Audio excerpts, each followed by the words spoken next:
Look at the chickens! Hello, chickens! Oh, they're fighting. I like the orange ones. Hello, chickens.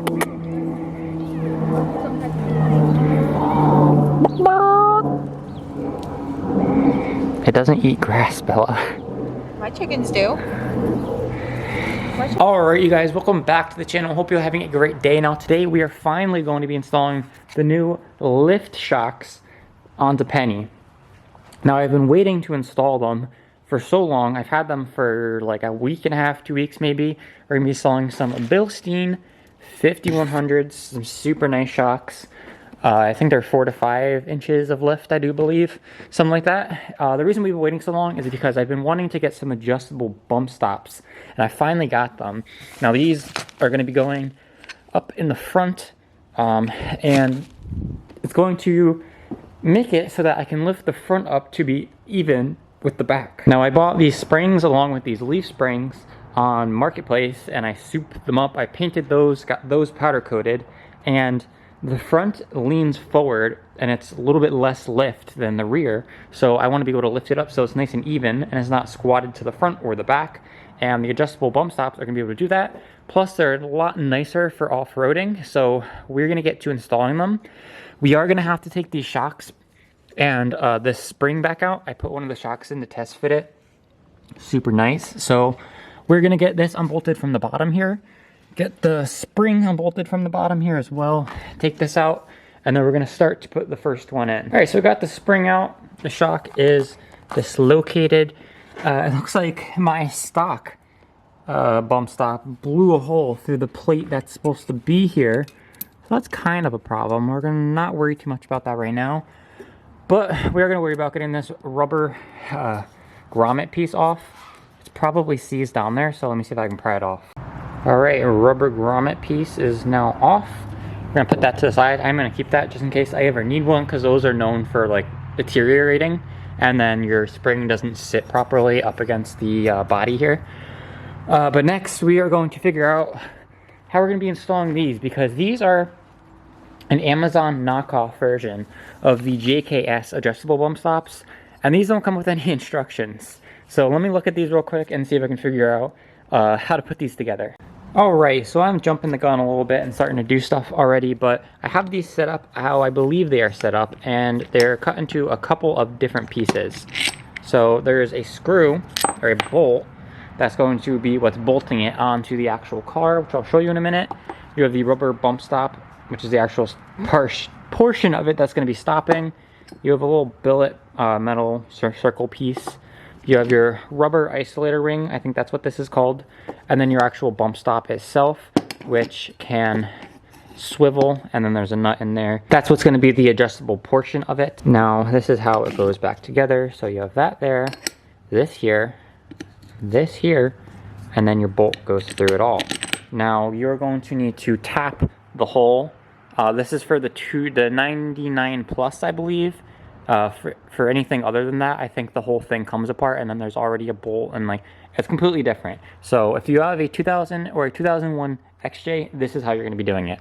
You have an M10 by 1.5 tap, I believe, and you're going to have to tap a bolt. There's already a hole in there that you're going to use, but that's going to be for this to tighten onto. And you're also going to have to cut the lip off because it's not going to fit over the lip. So let me cut that off, tap the hole, and then see if we can get this fitted on.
and just like that, we have it all installed.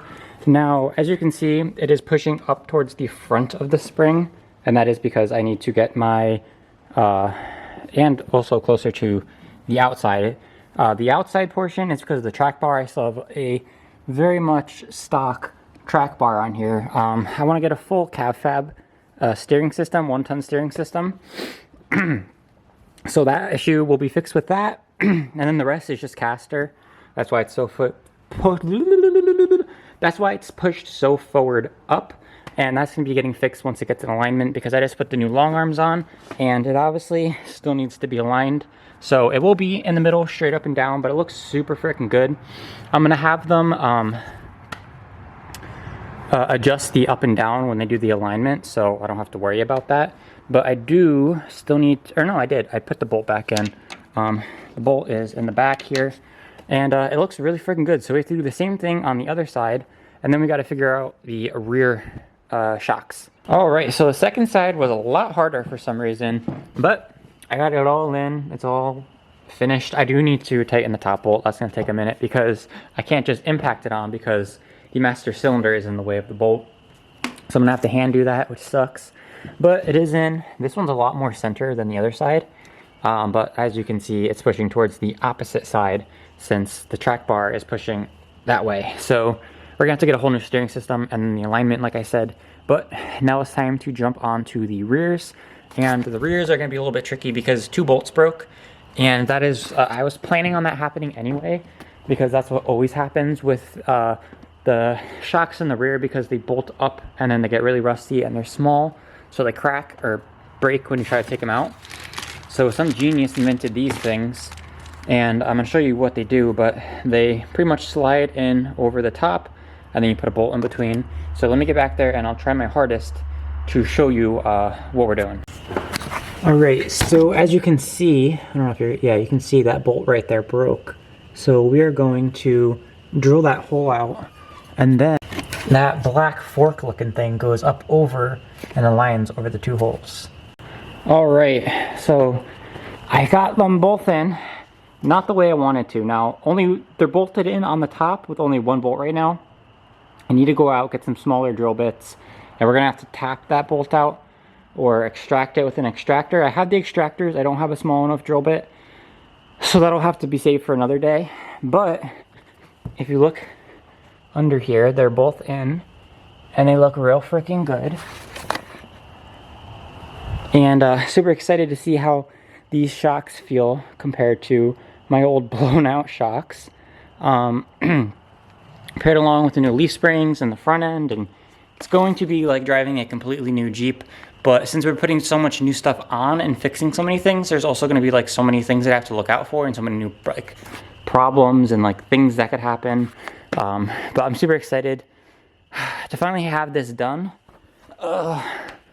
I would finish this tonight, but it is getting super, super late. Probably none of the stores are open to go get new drill bits. These are the only drill bits I have right now, being that I used and broke pretty much all my really nice ones trying to get this stud out. We have to change that stud, and yeah, I remember that. But the new shocks and the new adjustable bump stops are in. I'm super excited to see how easy it's going to be to get this thing like all level and everything. And it looks really freaking good. It looks actual real professional with the new Bilstein, the powder coated spring, the new bump stop. It's coming along really nicely. Like I said, it's going to be like a brand new Jeep once I'm done with it.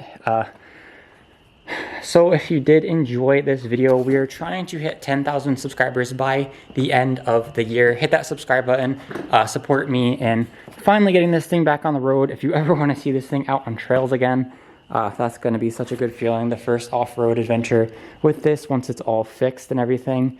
But this is where I'm going to be ending off for tonight and for today's video. But even the chickens are sleeping. Look at them. They're adorable. But this is where I'm going to be ending off today's video. As always, thank you guys so much for watching. I hope you enjoyed. I will see you in the next one. Peace.